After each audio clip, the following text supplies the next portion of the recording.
Hello and welcome to another week of Ask an Author with Julia Kelly. I'm thrilled to have our first repeat guest joining me today. Kristin Harmel is back for another round of Ask an Author and talking about her brand new book, The Forest of Vanishing Stars today. So hello, how are you? Hi, I'm good. I didn't know I was your first repeat guest, and I You are. promise I'm not being rude. I'm just trying to find the way to share this on my page. Hopefully that No works. worries. We'll try to bring as many people in as we can here. Yeah, Um, exactly. I'm really, really excited about this book. I know it came out a few weeks ago in the US. Yeah. I've just had the chance to read it this last week, and it's just, I was telling you beforehand, it's just a wonderful, unique, really, really emotional and really thrilling read as well. And I think Thank it you. feels different than anything else I've really read this year. Thank So you. perhaps you can give us a little bit of an idea of what people will find when they pick up this book. Sure, absolutely. Well, thank you for having me on again, Julia. It's always so good to see you, and thank you so much for the kind words. So, The Forest of Vanishing Stars, which, like you said, just came out a few weeks ago. It came out July 6th, which this month just seems to have completely vanished. It's the story of a, it's the story, if I, you know, a giggling in the background.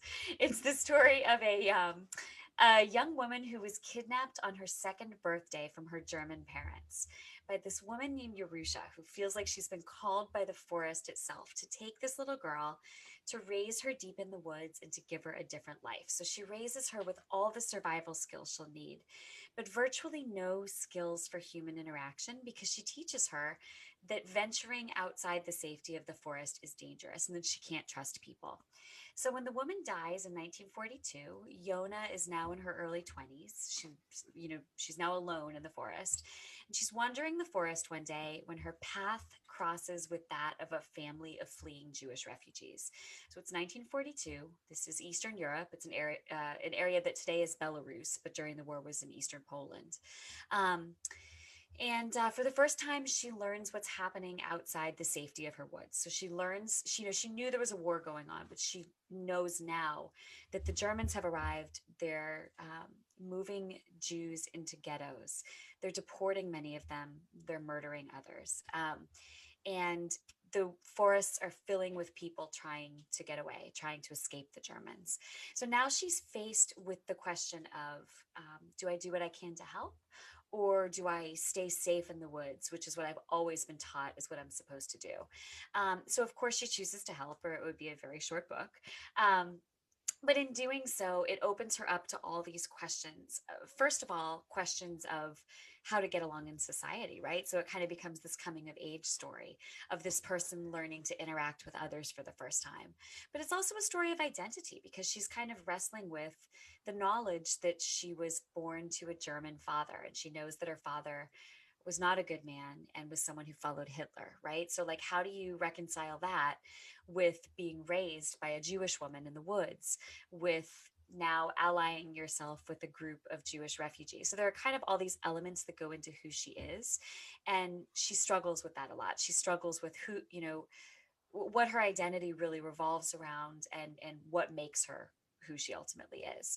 But it's also a story based very deeply on the real life stories of Jewish refugees who really did flee into the forests of Eastern Europe during World War II and survived the war that way, which is incredible. Like the real life stories are extraordinary. I mean, it's hard to imagine thousands of people, literally thousands of people, making their way into these vast forests and managing to outrun the Germans for years. But that's exactly what happened in reality, and that's a part of the story that we trace here.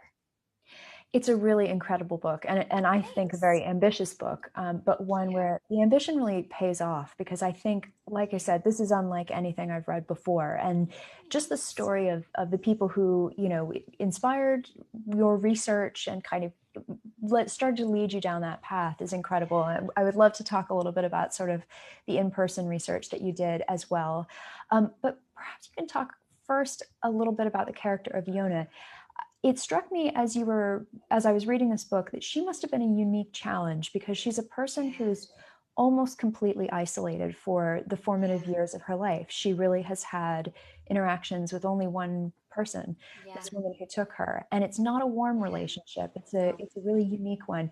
But she's sort of has her own humanity, her own code, these things that come out and develop. So what was it like trying to write somebody who doesn't have the same sort of cultural touch points or socialization that you and I would? Well, that's a great question, and thanks for asking it. It was interesting. It was a really interesting challenge. But I think one of the things that always interests me about writing fiction is the ability to psychologically dive into these characters headfirst. Um, and I think that the more complicated they are, the more interesting they become to write. So Yona was really interesting to me because she has a little bit of a background. She was 2 when she was kidnapped. Mhm. So though she has very few memories from those early years, your parents do give you a foundation. You know what I mean? Like even if your life is uprooted after that, there's some formation that takes place in those first 2 years. So I think a little bit of who she is, even though she was stolen at the age of 2, a little bit of who she is was probably formed by those first 2 years. So she did have some human interactions, some more normal interactions early on. Another thing Yerusha raised her with was books. So although she's raised in total isolation, she's raised reading about the world. And Yerusha kind of carefully edits what she can read, kind of Mm. filters what she can read, curates. That's the word I'm looking for. She kind of Yeah. curates Iona's reading journey because she doesn't want her to realize that there's this world right outside her forest that she could basically so easily go into, but she's reading about science and history and religion and like, at the heart of all these things, I think particularly religion, because Yerusha is very firm that she has to understand the major world religions. But love is at the heart of the major world religions, and so that's something that Yona is very curious about. I mean, if you think about it, if you think about reading the Bible, for example, the stories that are in the Bible are very human stories Mhm. about love and relationships and family and obligation and duty and jealousy, and like they really span the full range of human emotions. So even though Yona was not really experiencing that in her day-to-day life, I feel like she was experiencing it on the page. And we talk a lot, you and I, and in the various things we do with both of our shows, about how reading can kind of plunge people into different worlds, or take you on journeys or expose you to what someone else's life might be like outside your own experience. And I think through Yona's reading, even though Yerusha was very carefully curating it and very tightly controlling it, she was exposed to these things that by the time Yerusha dies, Yona is yearning for with just every cell of her being. Um, and the lack of love from Yerusha, the lack of warmth, I think only served to heighten Yona's craving for that and her Mhm. need for that, and her willingness, even when she's frightened, even when the voices in her head are saying, "You've always been told not to do this." I think that is partially what was responsible for her finally coming together with this group, even though she was terrified. If that makes sense.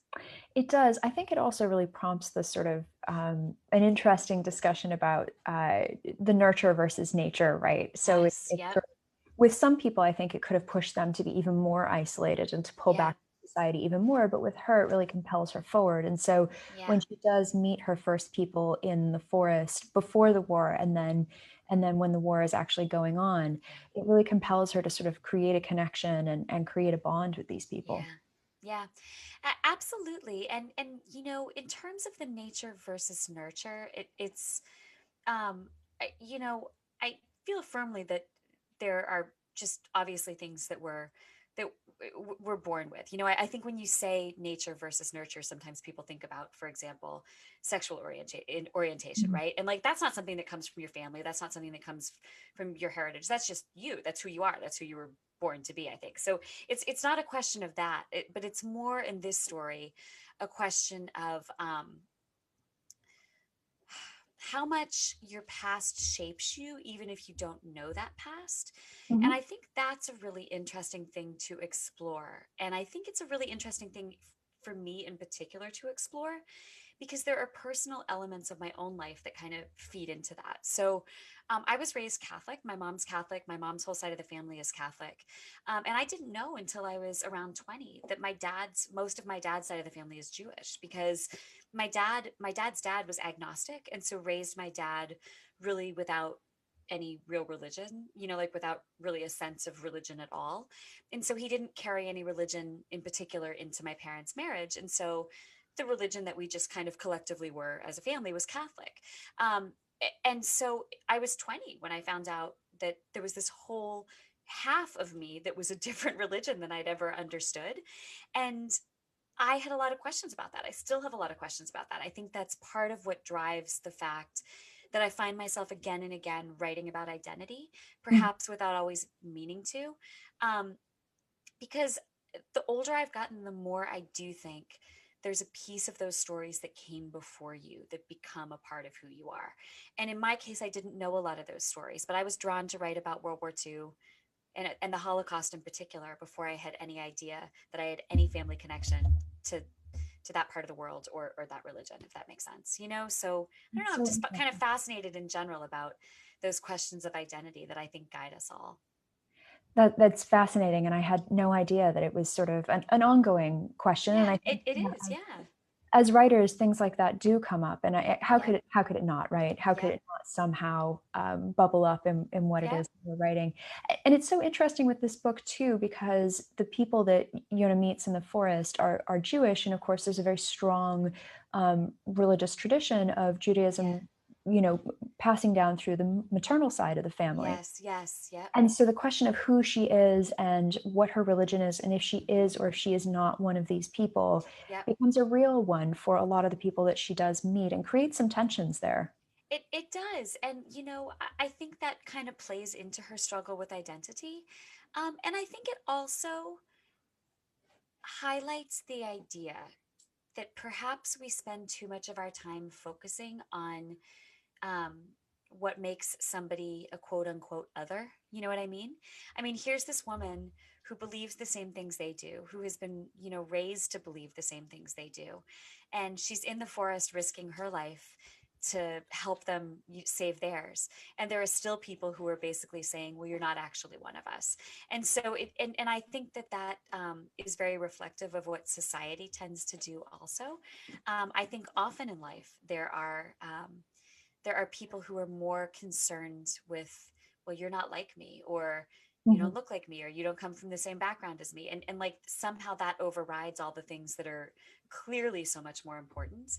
And so that wasn't really something I set out to write about, but I think that that's an important message to me too, and something that's kind of important in my own life and in my own journey. Because I think one of the things that continues to resonate with me in historical fiction, not just my own historical fiction, but really any historical fiction I read, is that you can identify with people in any time period, anywhere in the world, even if their lives are nothing like yours, Mhm. because at their heart, their emotions are just like yours. Do you know what I mean? Like wherever we are in place, wherever we are in time, whatever religion we've come from, whatever ethnic background we've come from, whatever race we are, like whatever our differences are, we all have the same, like we all, want love and want acceptance. And if we have children, we want our children to grow up safe and healthy. And if we have parents, we want our parents to be okay. Like there are all these human desires that are common to us all. And I think those things are so much more profound and so much more important than these almost artificially highlighted barriers Mhm. that that humans have the tendency to throw up. You know what I mean? Like we tend to kind of put up these walls Mhm. that really shouldn't be there, because we have so much more in common than we have separating us. I think that really resonates through historical fiction all the time, for me at least. I agree. Well, and one of the things I've always admired about your books, because this is certainly not the first of yours that I've read, is there is that, and then there's also, I think, a lot of shades of gray within your books. Not everybody is completely villainous or Yeah, completely heroic.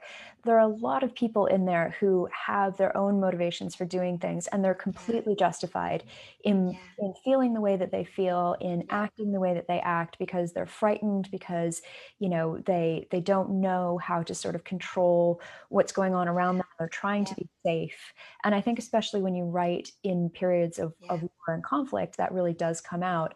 And one of the things that I thought was really fascinating was even within these small dynamics of people, in some cases, just a family of three or a larger community of sort of maybe 20 people, you have very different people with very different agendas all moving together Yes. with the same goal of surviving Yeah. and making it through the war, but they don't always agree on what that looks Yeah. like.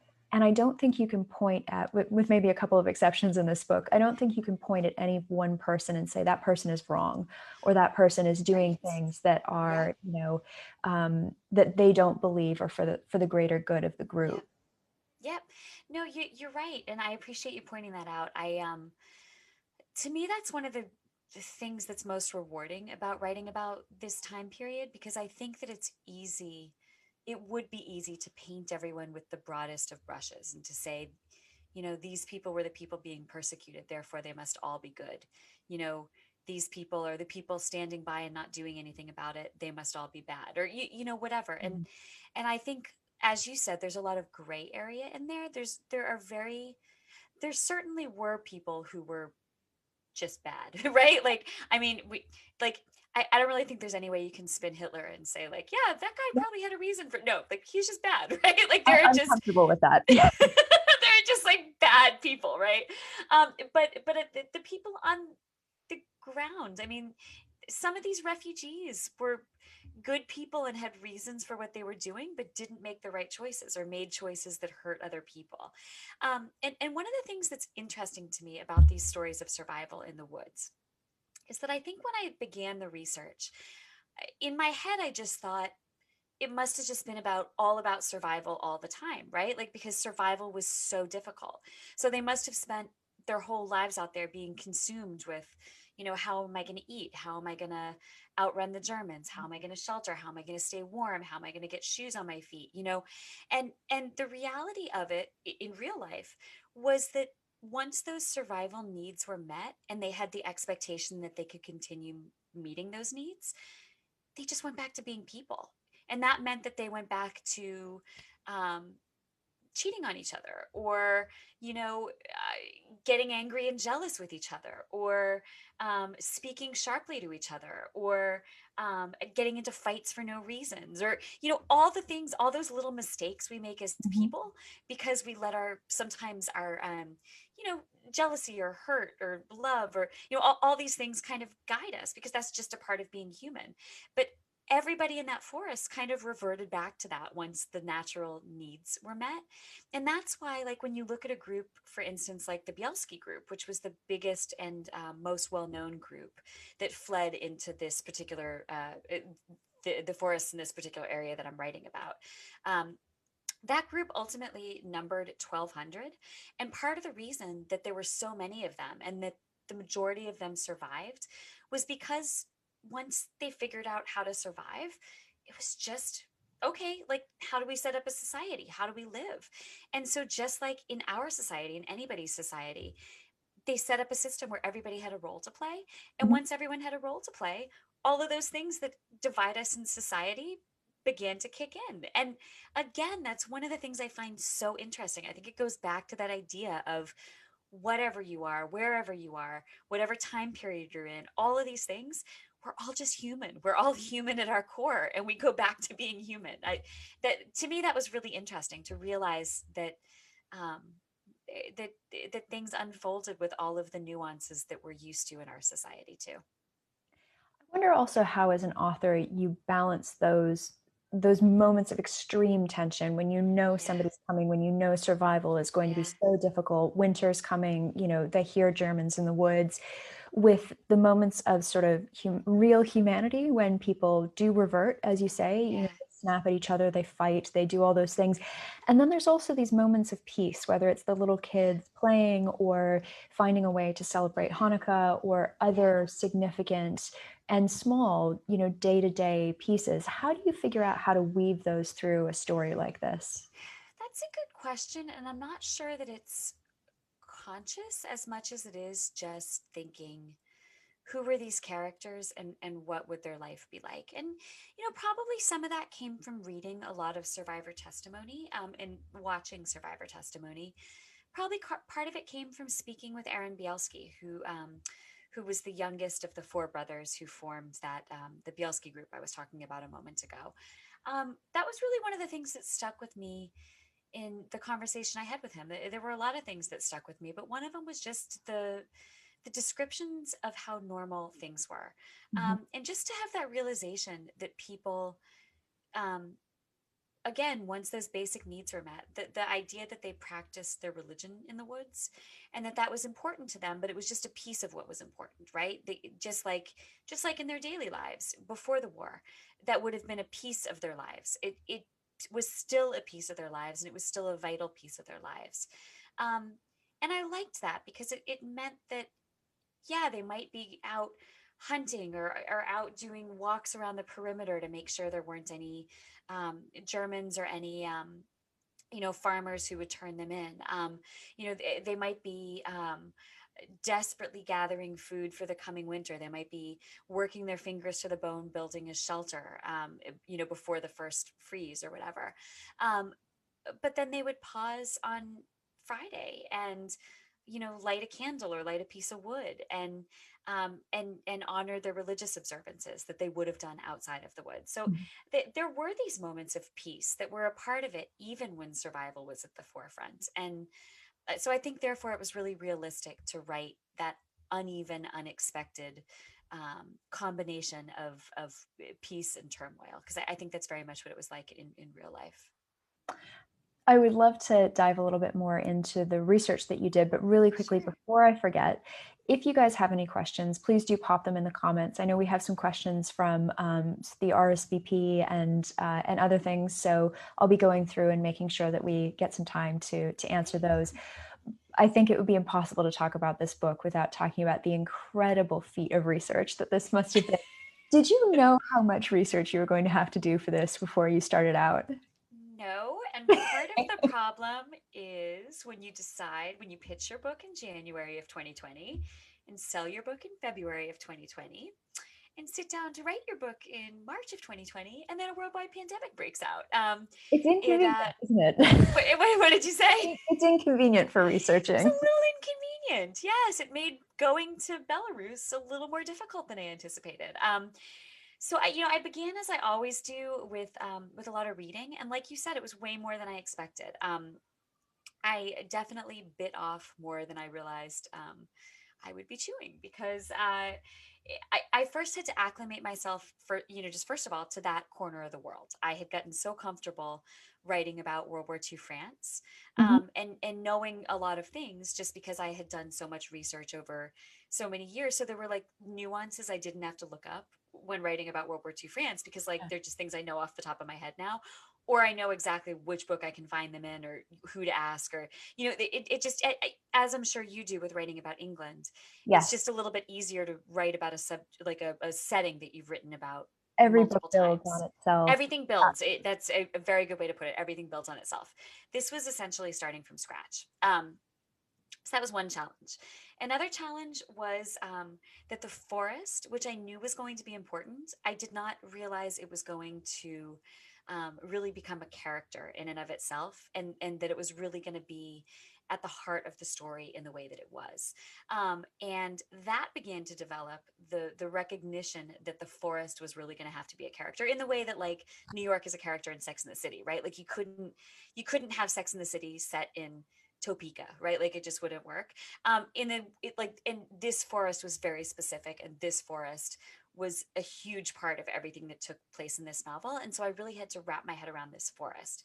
And so I began with just reading, well, in addition to reading about the refugees, which that was an enormous part of the research too. But specifically about the forest, I began just reading wilderness survival guides in general, which that was interesting, because I previously did not know that much about wilderness survival. Like, I'm not someone you could have dropped into a forest a year ago and I would be like, here's how we do this. And here, yeah, no, I would have just been like, someone get me out, I give up. Um, but so to read about wilderness survival was crucial. I did reading about herbal medicine. I did reading about. I have several books about just how to survive in the wilderness, and how to live, how to build shelters, how to build a fire. All of these things. Um, yeah, herbal medicine. I have a book called "To Kill or Be Killed," which is a book all about the art of self-defense just using your bare hands or using things that would easily be within your reach, like a fork, for Sure. example. So it's written by I believe a British army colonel who his job was to train soldiers to get out of situations when they had no weapons. So that was fascinating, but I thought that that would be something that Urusha would naturally have taught Yona, right? Like how to defend herself with her bare hands. So there was all of that, but one of the really interesting and crucial research elements I got my hands on was a book written by a man named Vadim Sidorovich, who is a PhD. And he had written this book that had been translated to English about the flora, fauna, and human history of the Nalabaka forest, which is the forest at the heart of this novel. So I read that book, it's all dog-eared and highlighted and, underlined and everything.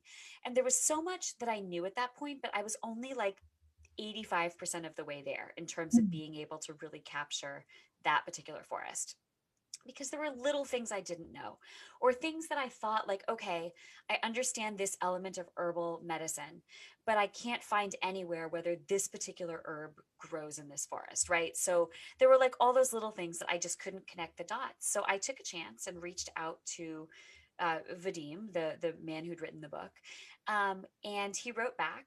He speaks English. He lives in the Nalabaka forest. He leads ecotourism guides into the Wow. forest, and he said he was happy to answer any questions I had. We set up an arrangement where I paid him by the hour because I had a ton of questions and I couldn't possibly take advantage of, you know, asking him to basically do research for me. But I would send him 20 questions at a time, and they were minute questions. Sometimes they were minute, sometimes they were big. But he would send back the most thorough answers that often included pictures of either the herb or the mushroom or the flower or whatever that I was asking about, or included pictures of him doing the things I was asking about specifically in the forest. He Interesting. would trek to different areas of the forest for me to demonstrate different things. He would send me pictures of artifacts he'd found in the forest from the 1940s, Wow. like mud brick molds or World War I bunkers that were left over from the Germans at the end of the First World War that people might have sheltered in briefly for a night or two during the Second World War. Like there were so many things that I couldn't have found in any book, and that I might not have been able to find had I been able to travel there in person. So that was a tremendous opportunity. I do describe him, and I feel that this is true. Like he was a gift from God. Like there's no way I could have written this book and specifically written the forest as it was without his help and without his willingness to illuminate that world for me. What an incredible asset, and It's incredible. an incredibly generous person too. Yeah. Although I will say, one of the comments here from Anissa says, "I believe her journalism background helps her as well as her gentle, kind nature." So I think you have both of those Oh, things going in this. thank you. Thank you, Anissa. It's just it's wonderful sort of having that in-person experience if you can't It is. the It person is. actually there, because you can't from a laptop you can't smell and feel and taste the things that Yes. are around you. Well, and I had so much regret over not being able to go. I've never not gone to the place for a book before because I feel like you do have to have your feet on the ground. You do have to. You're right, because it is very difficult to write to somebody and say, "Could you just go into the forest and take a sniff for me and describe how it?" Like that doesn't really. That's weird. But I really did get to know Vadim well enough that I was able to say, "What does it smell like in this part of the forest?" And Mhm. I mean, he would just go right out and stand in that part of the forest and take a smell and come back. I mean, he was amazing. He was like my eyes, ears, nose, and heart in the forest, which was amazing. And then you've mentioned a little bit beforehand doing some interviewing as well, and you were Yeah. able to interview the youngest brother in this incredible group Yeah. that created the society in the forest. And I know this book is not based on that group, but I Correct. Yeah. imagine some of the inspiration for some of the events or some of your research Yes. in this conversation as well. Yeah, so you're absolutely right. The group at the heart of this novel is not based specifically on the Bielski group because the Bielski group was much larger, much more well organized. They were essentially a small village in the forest, just a small village that could be picked up and transported if need be. The group at the heart of my novel is much smaller. much less well organized and much more on the move. So it's just a different type of group. But there were groups like that in the forest too. There were several refugee groups. The most well known is the Bielski group. The second most well known is probably the Zorin group. But there were a lot of Russian partisans in the forest too. So it was an enormous forest. I feel like when I describe this, it's hard to understand because we think about like the woods that are behind our house or whatever, and you think, well, how could all these people be in the forest at once? And I don't understand. And how is it safe? I mean, this area was just vast, and the center of the forest was very dark and swampy, and so it was not a the reason that these people particularly were able to hide there when the Germans tried to come in after them is that the Germans could only penetrate the forest so far, because at a certain point there was no ability to bring their vehicles in, and at a certain point they didn't know the terrain well enough to know when the solid ground suddenly dropped into swampy ground, and Ah, that made them able to be very easily ambushed, which did happen when German detachments would come into the forest. They were ambushed and shot by these partisan groups, by the Russians and by the Jewish partisan groups, and so that made the heart of the forest very safe to hide in if they needed to. But a lot of that knowledge was based on interviews with people, like Aaron, who was incredible to talk to, even though, again, it was not modeled specifically on his group. But what I was really interested in talking to him about was the psychology of it. And we talked about this earlier, how like I just love, to me, that's the most enticing thing about writing stories like this, is you get to really dive into the psychology. And that was fascinating to me. What would make you, as a 15-year-old kid in the forest, say, okay, yes, I will risk my life to go into ghettos, to tell people that they have to leave the ghettos or they'll die. Um, and that's what he did. His job in their group was to sneak in and out of the ghettos, to warn people about what was coming and to coax them out. And that's one of the reasons that the group grew, like to the size that it grew to, because their feeling was very much that their greatest victory would be helping as many people to survive as possible. So there were men, women, children, elderly people. Like across all spectrums. Nobody was turned away. They wanted to save as many as they could. But this 15-year-old kid was at the heart of sneaking in and out of the ghetto because he was very small and he could fit mm, through spaces that other people couldn't. So I wanted to talk to him about what was going through your head, what made you do that. And one of the things I didn't fully anticipate was how much of our conversation was about guilt, and about the guilt he felt that he watched his parents taken away and he didn't do anything about it and they were killed. And of course he didn't do anything about it. He was 14. He went, like, when the police came to take his parents, he saw them coming and he went and hid in the barn. um, and of course that's what his parents would have wanted him to do. Because if he had stayed out and tried to save them, he would have been taken too, and he would have been dead at 14, right? Instead, he's lived 80 years past that. He's 94. And that's because he made the decision to hide and to run. And, fate was with him that day, and he managed not to be spotted and discovered. But he's carried that guilt with him his whole life. Um, that guilt and that responsibility to do what he could in honor of the people who didn't survive. And I think the fact that that was such a large chunk of our conversation, and that everything we talked about kind of circled back to that, that worked its way into my novel too. I think there were a lot of instances where people were driven by guilt or by a sense of responsibility toward those who were not with us anymore. mhm. And that was really interesting to me too. It will not be a spoiler to anybody who's read World War II fiction or is currently living now that the war does end. And so this ends at some point for our characters. Yes. Did you have a conversation with him about what happened to that group and these smaller societies, but the one that they created in the forest is incredible in terms of its size, and just the idea of hiding that many people, even in a vast forest, Yeah. is pretty incredible. Did you talk about what happened when the war was over and people could disperse Yeah. again? It's actually quite sad. So an astounding number of people survived, but they walked out of the forest into a place, into a world they didn't recognize. It was these towns they had left just a couple of years before. And it was places that had no place for them anymore. Most of them had lost the majority of people they knew, the Mhm. majority of people they loved, the majority of their family members. Their homes were being lived in by other people. Their businesses had been taken over by other people. And particularly in um, Poland, in this part of Poland, but all across Poland, um, they didn't emerge into a free Poland. They emerged into a Poland that had been liberated by the Red Army and was now under Russian and therefore communist control. And there's actually a great novel called The Warsaw Orphan, which just came out this summer too by Kelly Rimmer, who I Mhm. adore. But her book talks about Poland in World War II, but also Poland in post World War II. So if you're interested in kind of what the landscape of Poland looked like, the political landscape, and how dangerous it was for everybody, that's a great book to read. It's another novel. It has a very similar feel to one of my books or one of your books, Julia.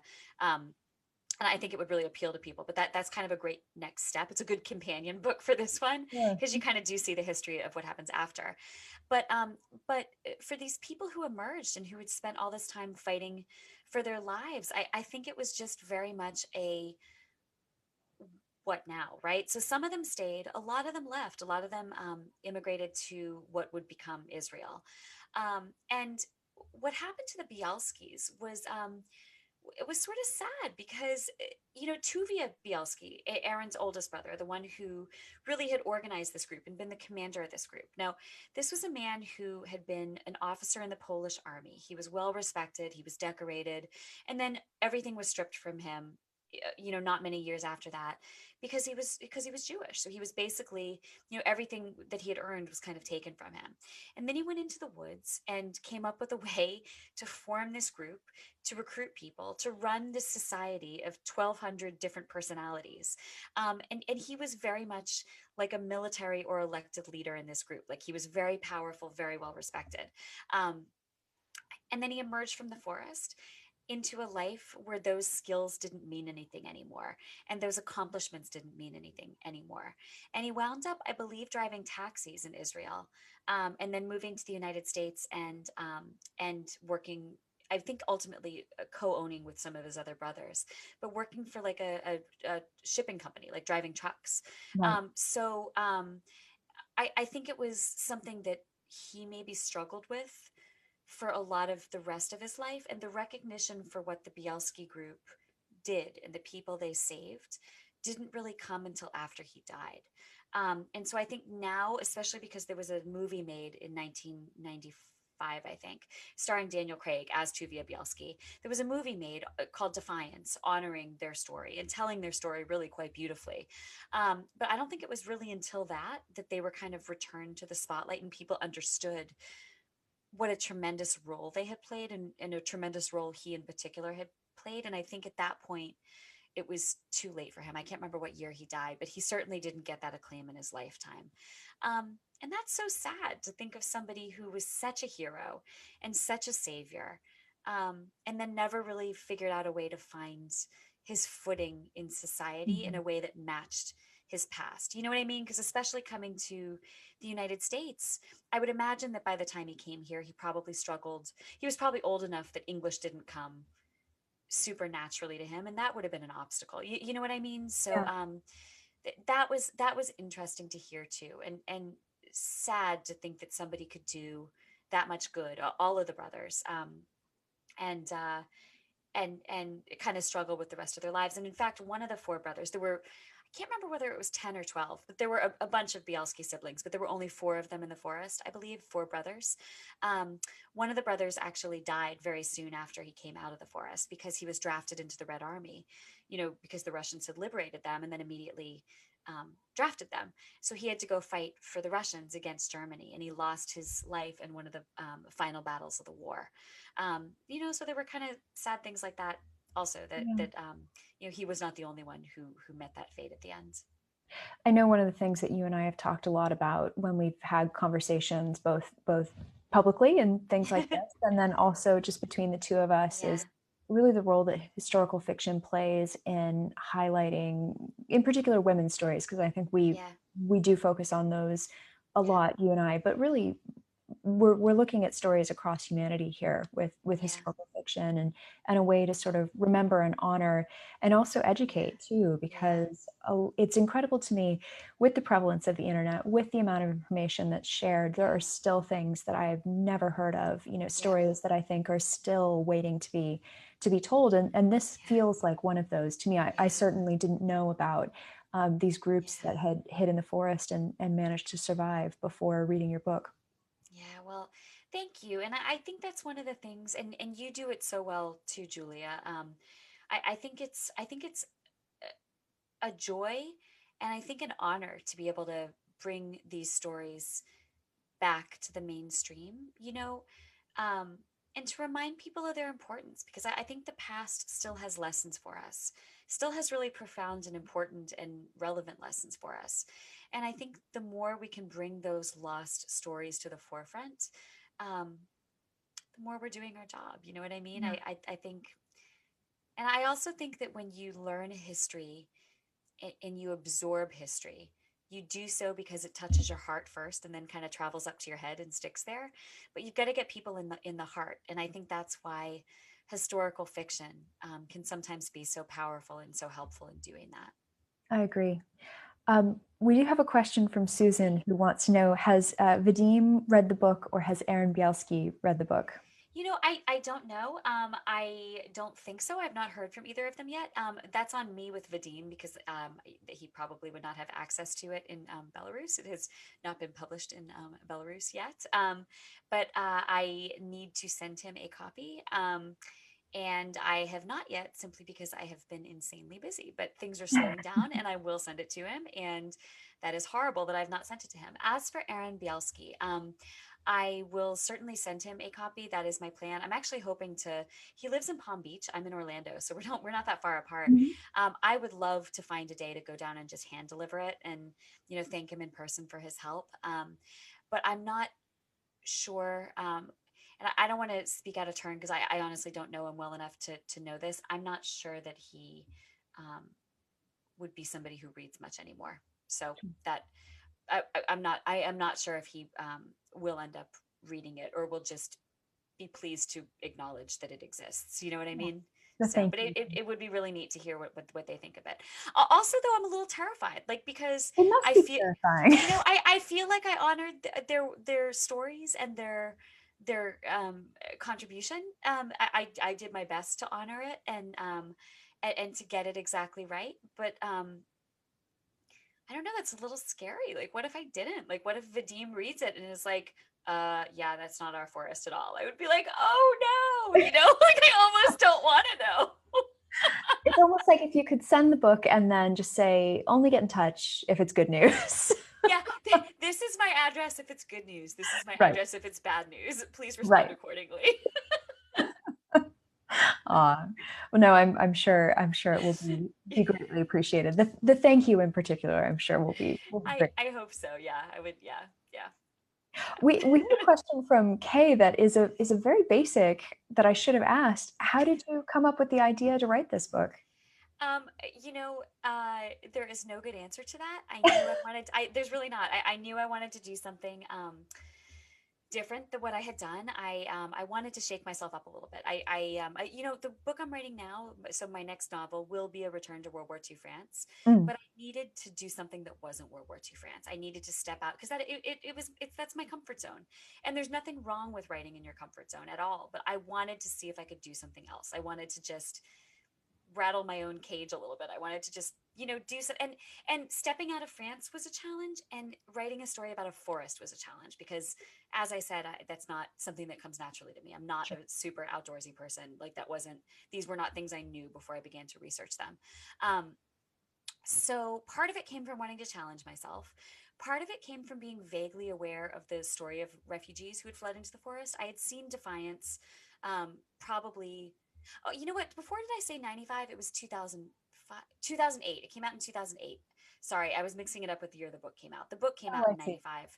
2008, I think, was when the movie came out. I think I might have seen it in like early 2009, but I wasn't writing World War II historical at that time. I was writing contemporary fiction. I didn't know my life was going to take this path. So I watched the movie just as a viewer, and Mhm. okay, there's Daniel Craig. I like watching him walk around a forest, and it's an interesting story. Like, and that was it. But like, there was something about that story that stuck with me. And when I was thinking of ideas that were not World War II France, that was kind of one of the ideas that came back to me. Just, I probably had a dozen ideas I considered. But and as I looked into each of them a tiny bit, that was the one that was like ding ding ding, like this feels right. And so I kind of began that research trail. And I mentioned this in the author's note of the book, and I've mentioned it in a lot of online talks, but um, it was only about maybe like halfway or three-quarters of the way through writing this book that my brother sent me our family tree from ancestry.com again. And now I had seen our family tree before because we had been looking into something on my mom's side, and I was curious about the Irish villages that her great grandparents had come from, and her great grandparents had come over to this country, and I was just interested in their journey because I grew up really close to that side of the family, and actually it was my mom's grandparents on one side that had come. Anyways, I had looked just at that side of the family tree before, but this time when my brother sent it, I ended up looking at my dad's side of the family tree in more depth than I had before. I had looked at his maternal side before because his mother's mother was from France, and in fact I discovered long after I was writing about Paris that and long after I lived in Paris, that my dad's grandmother had lived just a couple blocks away from where I lived in Paris, which was kind of Really? extraordinary. She was a World War One bride who met an American soldier in World War One and ended up marrying him and coming back to the States with him. So I knew that piece. But for the first time, I looked at the family tree on my dad's side. And as I said, I was in the middle of writing this book and was kind of stunned to realize that my dad's side of the family was from an area of Poland not that far away from what I was writing about. And that in fact, my great great grandmother on that side, Rosie Harmels, they were actually the Harmels of the family who brought the name over. Rosie Harmel had gone back in 1933 to Europe. She was 69 years old. She'd been living in the United States for since she was 27, I think. So she'd been living here for almost 40 years. She took a trip back in 1933. I imagine to visit relatives, because why else would you, board Mhm. an ocean liner and cross the Atlantic by yourself at the age of 69? Except but to go, go see family in some way, and returned to the United States in October of that year. Um, and then she died, I think, about seven and a half years later.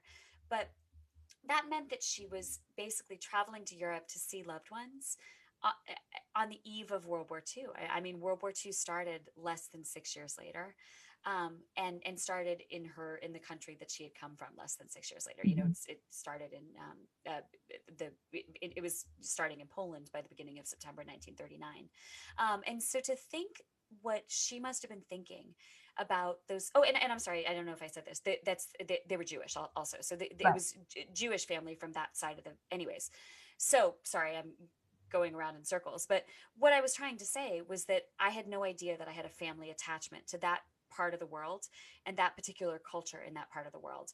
And I did, and I was drawn to this story without knowing those things, and which I think really connects in a very interesting way with the fact that this is at its heart a story about identity and how much of our stories exist within us before we're born and before we even know them. And I found that to be the case even in my own life. Here I am writing about this part of the world that I thought I had no connection to, but that I felt very drawn to, yet the same. And it turned out that I did have a family connection to that part of the world. So, wow, that was a long answer to a short question. Sorry. No, it's an incredible way the universe works. And I know, in small ways I've had it happen with my books and my family, learning about elements of the family history, learning Yeah. about, my uncle being born in the Liverpool Blitz, and, you Wow. know, members of the family being evacuated, stories that Yeah. tend to bubble up only when you go looking for them. Yep. Makes a little bit of sense. But Yes. it's funny when you come to those decisions to Yep. write those things before you get Before you exposed to any of realize, that. exactly. It's crazy. Yeah. Yeah. Yeah. I wanted to make sure that I got a quick few moments to talk to you. I know you said you've been insanely busy, which it's always Mhm. busy around a book release, but you're back Yes. out on tour again, which the last Yeah. time that we spoke for the Book of Lost Names was a very, very different situation. It So, how has it was. been going and doing in-person events again? Um, it's an interesting question to ask now that the CDC has released their new guidance, Of course. saying that we should be masked indoors again. because at the time that I was touring, which was, I came home about a week ago, although I actually did do another live event yesterday. And I will tell you that when I was on tour a week, a couple, like, for a week and a half, a couple of weeks ago, I did my events unmasked inside, which felt weird. It felt, um, I've been living very safely and very cautiously. I'm vaccinated, but I'm also Mhm. aware that you can still pick up and spread the virus. And I didn't come home with it. I mean, with the perspective of time now, I can say that everything worked out fine. But it was unsettling. It was unsettling to be in rooms full of unmasked people. But at the same time, I had forgotten how powerful and amazing it was to tour in person. And I was touched and honored by the number of people who came up and said either something about how one of my books had moved or touched them, or who came up and said that they had had a really good experience with Friends in Fiction during the pandemic, the group that Wonderful. I'm in with four other writers. And I'm sure you hear that too, Julia, just from people who found solace in Ask an Author with Julia Kelly. I think that bringing these conversations online during a difficult time, and we're still having them, but we you and I both began at during the pandemic, right? You weren't doing it before that, were you? No, No. no, and in fact, Okay. you guys at Friends in Fiction were one of the things that inspired me to, because That's awesome. partially also because I don't have the opportunity to go on book tour in the same way, Right. living in a different Just country, you're in even England. Yeah. without, right, even without Yeah. the travel restrictions and all of those things. Yeah. And one of the things for me that was really appealing was feeling connected into a community of readers and also meeting other writers, because Yes. most of us are primarily published in the North American market, whether it's Yes. the US or Canada first. So it Canada. really Yeah. has been helpful in kind of Yeah. building that author community around me as well. I've gained a Right. lot from it. So it's wonderful to hear that readers have as well. Well, gosh, wait until you do your first post-COVID tour in the States, Julia. I think you're going to be blown away by the number of people who come up to you and tell you that you've impacted them in ways that you couldn't have envisioned. That was very powerful to me. And though um, like I said, I did feel uneasy. I did feel uneasy doing, well, I felt uneasy in my head, but there was also something about getting into the groove of it where you just kind of pick up Sure. and you're like, oh yeah, that's exactly how it's supposed to feel. And you kind of forget. You forget um, that there was even a pandemic. Like, it was a really weird feeling. But I did a luncheon yesterday, and bearing in mind the new COVID guidance, and bearing in mind that I'm in Florida, where I believe the statistic that has come out within the last couple of days is that 1 in 4 new cases in the United States are in Florida, which, Wow. boy, that's delightful. Go Florida, go. Wow. But so I did an event about an hour from me in Florida yesterday, and I kept my mask off when I was at the podium because, I mean, I couldn't really speak through a mask. It's a That would challenge. have Yeah. it would have been challenging. But I was, very distant from the crowd when I was doing that. But I put it back on for signing and all interaction. Because I just felt like, you know what, like, that's what the CDC is telling me is safe to do right now, and that's what I'm going to do. So I don't know. It's a constantly changing world, and I have another live event in August, actually, with Christy Woodson Harvey. We're doing the Mississippi Book Festival together. Mhm. Um, I think Karen White's going to be there. There's a handful of other authors I'm friends with that are going to be there. Um, and we all agreed to it when we were heading in the direction of everything being okay again, and it seems like it's maybe not going to be. So I don't know. It'll be interesting to see how that goes and how it feels. I think it's still going to be a great event, but I think it's going to be more. We're going to be more cautious than we thought we were going to have to be. Sure. Well, I know we're seeing some comments about loving the live events and or Yeah, rather I'm sorry, the virtual live events, yeah, and yeah, getting to yeah, still maintain those. So hopefully yeah. there's more of that to come. I think there is. I think there's a real future in this because it's one of the wonderful things that's come out of the pandemic. These communities that we've built, both with Friends in Fiction and Ask an Author with Julia Kelly, but also just the ability that you and I have to do this. I mean, you and I wouldn't otherwise be having this conversation on No. a Thursday in July. Like it wouldn't have even occurred to us had the pandemic not happened. You and I would have kept in touch by email as we, Mhm. as we did. We might have picked up the phone to call each other at some point, but like this is new within the last year and a half. And how great. And I hope we're always doing this. I hope I'm on Ask an Author next year. I hope, you know what I mean? I Like hope I so hope you're too. on Friends and Fiction next year. Like I just hope we keep doing this because it doesn't have to be an either or. I think as the world reopens, there's going to be a place for this too, because it gives us these opportunities to connect that we otherwise wouldn't have in person right now, you know? I agree. I agree. Well, I can't let you go without asking about what you've been reading recently. I Ooh, know it's a tight timeline when you're on release, but is there yes. anything that you've been reading and recommending? Um, yes, so many things. Where do I You are always begin? good for book recommendations Oh because I know you man. read so much. Well, I will tell you, I'll just give you a quick rundown. Of course, the three winter books that are coming in September and October from Patty Callahan Henry, Mary Kay Andrews, and Christy Whitson Harvey. I have to mention those. Those are, my three of my four Friends and Fiction sisters. Those are all fantastic books. They are Patty's is called Once Upon a Wardrobe. You've Mhm. read that too, right, Julia? I I think you have. just sent her a cheeky email this week saying, "Do you have an extra copy that I could Oh, you potentially have to steal read from it. you?" So I she's don't know sending why it I was over. assuming you had. Like, just in my head, it was such a Julia Kelly book that like I just assumed by osmosis she'd already absorbed it. I'll tell her also she needs to send you one. It's really good. It's set in England. Well. I've got so I many other can't books to wait. mention. It's good. It's about the real story behind Narnia, which is awesome. Mary Kay Andrews' book is The Santa Suit, which is also good and surprisingly emotional. Christy Whitson Harvey's is the fourth in her Peachtree Bluff series. It's I Christmas in love that Peachtree Bluff. series. Another book I read this summer, which is just sitting right here so I can show you, that I loved. It's light, but she's just such a great writer. When Stars Collide by Susan Elizabeth Phillips. Have you ever had her on, Julia? I haven't, no, but I've seen her speak before. She is so much fun. You would love her so much. If you ever want to connect with her, I would love to connect you too I'd because love she's that. fantastic. I think she'd be great for you. So that was really good. I just did an event last night with S.A. Cosby, Blacktop, or no, Mhm. Razorblade Tears. His previous book was Blacktop Wasteland. I keep calling it that. But Razorblade Tears was really good.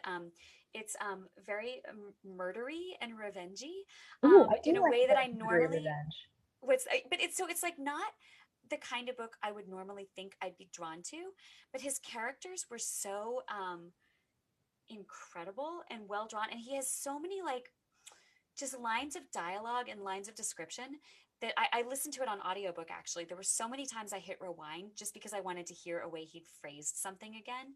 And I don't do that very often. And I found myself doing it repeatedly in this book. So Razorblade Wonderful. Tears, kind of an outside of my norm recommendation, but I really, really liked it. The Personal Librarian by Marie Benedict and Victoria Christopher Murray was Yes. fantastic. And of They were course, just on last week, actually. fantastic. Wonderful, Oh, you wonderful. know what? I did see that. That was so great. And I don't know if you know this, but my little sister is a novelist too, and so she has her new I book. did This will not be her know that. third. Yeah, it comes out at the end of August. It's called You Can Wonderful. Run, and her name is Karen Cleveland. So that'll be out in hardcover August 31st. Fantastic. So Oh, yeah, very literary family. yeah. And she's been doing Wonderful. it. She's been doing it for a couple of years, so it's been nice to yeah, nice to have another author in the family. Absolutely. Oh, fantastic. Yeah. Well, I would love it if you would be able to just let people know where they can find your book, where they can find you, and perhaps Friends and Fiction as well, Sure, as we sure. wrap up here. So, for those of you who don't know about Friends in Fiction, it's a Facebook group. We just hit 45,000 members yesterday, which is kind of cool. That is Um, cool. we Congratulations. Thanks. We People interact all day, every day about the books they're reading, the books they're loving, the books they want to recommend. It's a very warm, friendly community. The second anyone's not warm and friendly, they are out on their ear. We are very strict about kindness and being a nice, safe place to talk about books. Doesn't mean you can't express your opinion. Of course you can, but there's just no place for like bullying or meanness. It's just a nice place to be, I think. I hope. So that's with Mary Kay Andrews, Mary Alice Monroe, Christy Woodson Harvey, and Patty Callahan Henry. We Mhm. do a live show every Wednesday night at 7 p.m. Eastern that it airs on Facebook in our Facebook group, Friends and Fiction, and also on YouTube.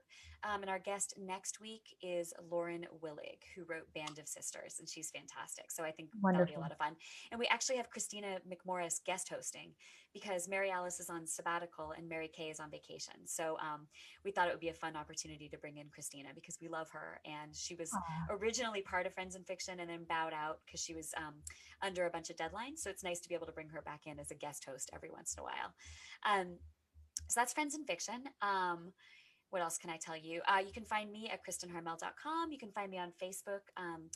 Just search for Kristin Harmel.